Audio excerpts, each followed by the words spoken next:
ఎవరు లేరు నాకు ఇలలో, ఆదరణ నీవేగా,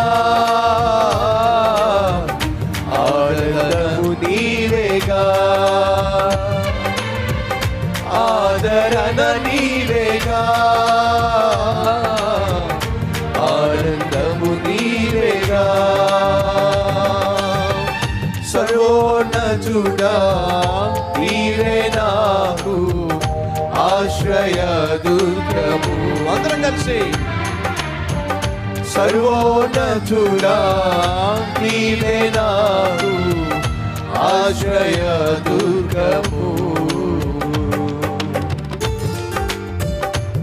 నీ దినములన్నిట ఎవ్వరూ నీ ఎదుట నిలువలేరని యెహోషువతో వాగ్దానము చేసినావు, వాగ్దాన భూమికి చేర్చినావు.